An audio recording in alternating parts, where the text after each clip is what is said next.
Olá a todos os amigos do setor joalheiro.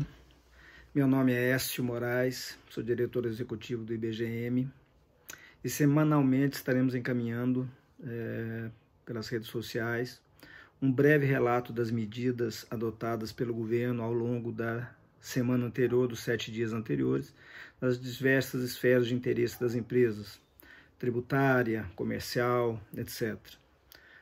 Gostaria de agradecer aqui o apoio que nós temos recebido do Conselho de Administração do IBGM, particularmente da nossa presidente, a Roseli Duque.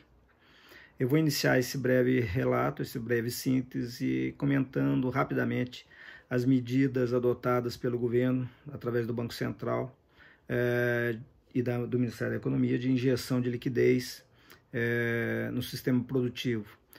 Nos últimos dias, o Banco Central anunciou a injeção de 1,2 trilhão de reais no sistema bancário para dar liquidez ao sistema, suporte ao crédito, de forma as empresas terem acesso a recursos. São valores 5 vezes maiores do que os aplicados na crise de 2008. São valores muito robustos. Na economia real, através de diferimento de impostos, antecipação do 13º dos aposentados, apoio à economia informal, etc., o valor estimado está em torno de 650, 700 bilhões de reais. Só para a gente ter uma ideia da dimensão desses recursos, toda a economia prevista com a reforma da Previdência em 10 anos totaliza 800 bilhões de reais, ou seja, em apenas 3 meses está prevista a injeção de qualquer coisa perto de 650 bilhões de reais na economia. São valores muito expressivos que vão nos ajudar muito na transição desse momento difícil que temos enfrentado.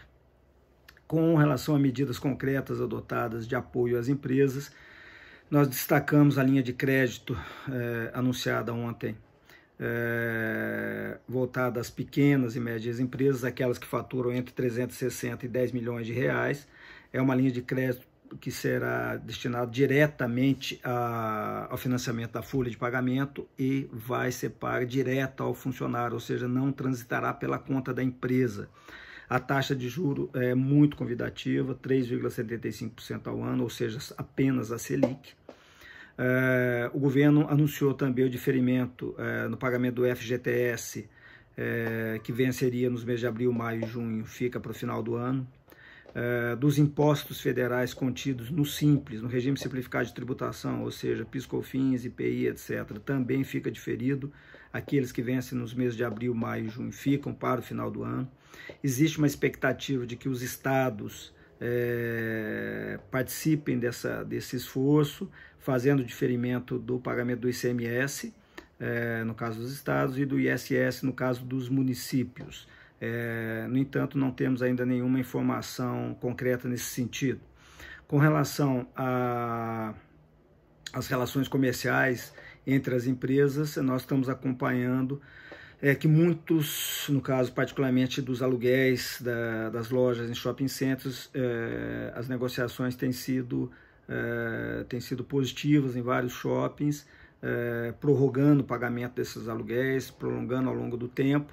O IBGM, o Departamento Jurídico do IBGM está à disposição das empresas para auxiliar no que for possível nessa negociação. Estaremos enviando uma minuta de uma correspondência que pode ser enviada à direção dos shoppings, solicitando essa prorrogação de pagamentos. O IBGM, ainda antes da decretação do isolamento social pelo governo do estado, no caso do estado de São Paulo, nós já iniciamos um trabalho de levantamento de todo o material nosso de palestras, seminários, workshops, cursos que filmamos ao longo desses anos, formatamos e estamos disponibilizando para as empresas através da internet. Alguns parceiros também disponibilizaram cursos e treinamentos específicos para o setor que já estão disponíveis às empresas e temos obtido uma excelente receptividade, um nível de adesão muito grande por parte das pessoas a esses cursos. Temos feito esse trabalho de levantamento de informações e de notícias de interesse do setor, formatando essas notícias e enviando para as empresas, sempre frisando aqui que o nosso departamento jurídico está à disposição de todos para auxiliar no que for possível ao longo desse período de isolamento social que estamos enfrentando. Para finalizar aqui, eu gostaria de deixar aqui uma mensagem de otimismo para todos. O Brasil é forte, o Brasil vai superar essas dificuldades. Temos hoje reservas cambiais que totalizam mais de 350 bilhões de dólares. É um poderoso instrumento de intervenção no mercado. Nosso sistema financeiro é muito robusto, capilarizado, temos agências bancárias em todas as cidades do país. Temos um sistema único de saúde que, apesar de suas deficiências, é um dos mais fortes do mundo e reconhecido no mundo todo. E vai ser um poderosíssimo instrumento de apoio, particularmente à camada mais fragilizada da sociedade, nesse momento de crise sanitária. O Bolsa Família também é um poderoso instrumento de intervenção social e que está auxiliando bastante essa população mais fragilizada. E, por fim, o Brasil é um país onde tudo está por fazer, particularmente na área de infraestrutura. Nossas estradas estão deterioradas, temos perspectiva de investimento grande em estradas, portos, aeroportos, investimento na área de saneamento básico. Cerca de 50% dos domicílios no Brasil não possuem saneamento básico, mais de 30 milhões de pessoas não têm acesso à água potável. Tudo isso é uma perspectiva de investimento muito grande, é uma oportunidade de investimento muito grande no momento imediato que saímos da crise. Com essa taxa de juros de 3,75%, esse tipo de investimento fica muito promissor e seguramente teremos uma grande quantidade de investimentos, particularmente investimentos estrangeiros nessa área.